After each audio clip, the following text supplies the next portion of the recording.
the idea of today is to be constructive, to look forward, and to transcend and look beyond the ups and downs of the political process. And our first panel is called "What Would a Palestinian State Look Like?" It's about long-term visions for Palestinian statehood.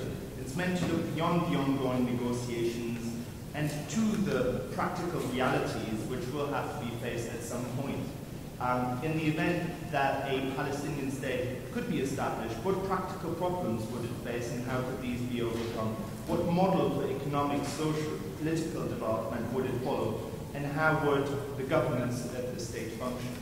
Now, I'm very happy and indeed honored that we have brought together an extremely good panel to discuss these questions, and I would like to introduce everyone by asking them the question of the panel, namely, what is the vision for a future Palestinian state? What would a future Palestinian state look like? And give a brief answer, and then we have a conversation.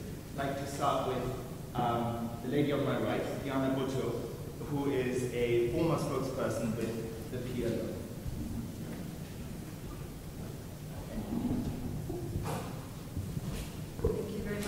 Thank you for inviting me.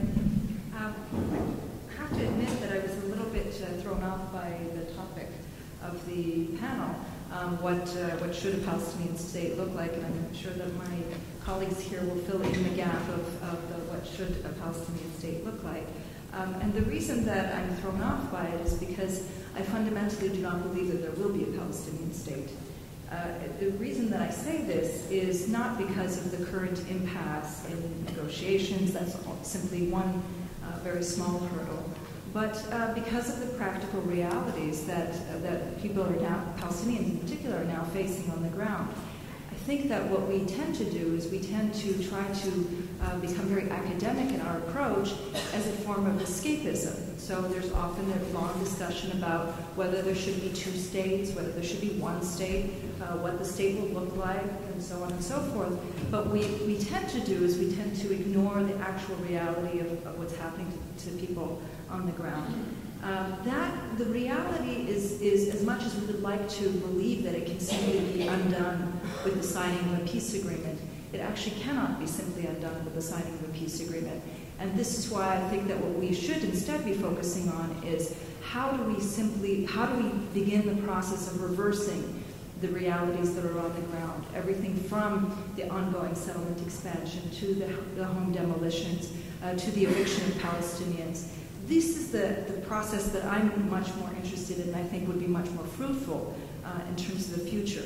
At the same time, I think that when you're talking about the concept of two states, there's often this belief that there are going to be two states that are simply side by side and that somehow relations between the two of them are going to be good. Having lived now in the West Bank and also lived in Gaza for a period of just a bit over 10 years, I have come to the realization that this is not going to be an easy matter. Even if there is a Palestinian state created, which I don't believe that there will be one, that this is not going to be a very simple matter to deal with. There have been policies of trying to create barriers, of trying to view people as somehow on the other side, as that they don't somehow exist. My own students, when I was teaching, of my students, there wasn't a single student who had met an Israeli other than an Israeli soldier or had seen an Israeli settlement. So the idea that somehow we're going to be able to overcome this hurdle and come together, I think is very, very, very difficult. And I believe that the only way that we can move forward is if we begin by addressing the realities on the ground on a daily basis, break down these policies of separation, and begin to actually move forward with a model of coexistence rather than one that is based on separation. I guess, I know we only have a few minutes, so I'll leave it at that, and maybe we can discuss further. So that was a depressing start to so let's see where we go with our next speaker, and that's Dr. Saeed Jamil Haifa, the chair of the economics department at Birzeit University, and equally importantly, perhaps, for the topic today, the chair of the Palestinian Trade Promotional is X.